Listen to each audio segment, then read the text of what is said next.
Hey guys, so what we have here is a lava lamp. It doesn't look like much, but I'm going to show you how it works. We're just going to drop this in and then see what happens. Put that on and watch it go.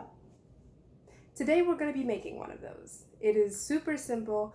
You're only going to need a few things to make it happen. So the first thing that you're going to want is a mason jar like I have here, or you can use a regular water bottle.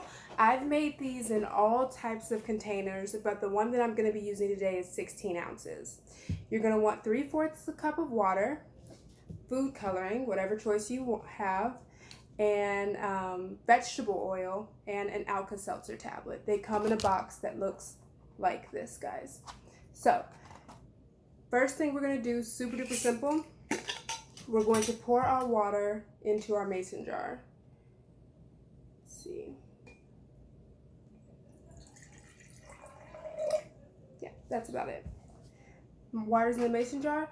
Next thing you want to do is take your vegetable oil and fill up the rest of the jar with the vegetable oil. I'm going to stop at about this second ring here on the rim.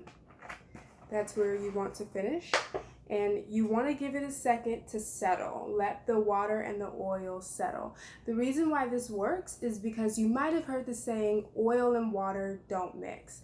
The molecules of water are attracted to each other, and the molecules of oil are attracted to each other, but when you try to put all their molecules together, they don't really get along. They like to be in their own corners.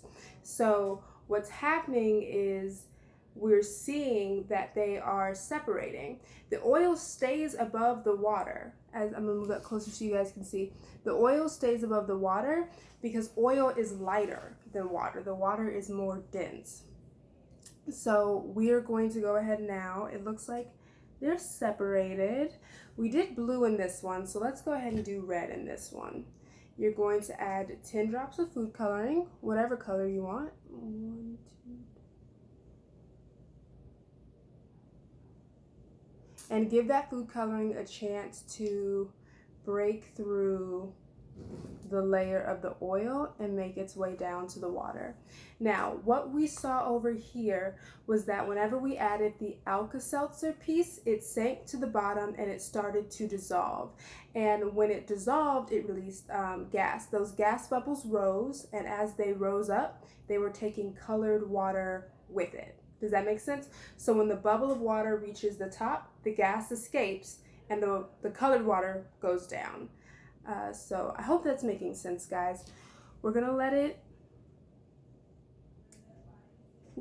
break through.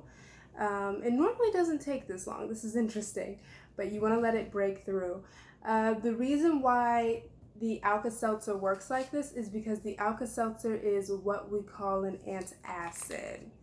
It's an antacid. It has citric acid, and that interacts with, like I said, the oil and the water to create that bubble effect that we saw. So it's breaking through, looking pretty promising. Nice, nice, nice.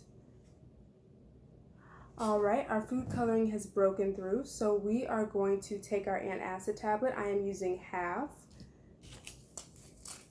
This is what a whole one looks like, but we're only going to use half, and then we're going to break that in half again. So now we have 2 pieces. Drop them in there, screw the lid back on, and watch the show. And there you have it. That is a homemade lava lamp. Anytime that you want it to fizz up again, I'll show you with this one. I made this one a couple days ago and it's still working. Anytime you want it to fizz up again, just go ahead and drop some more Alka-Seltzer in there and it will do its thing.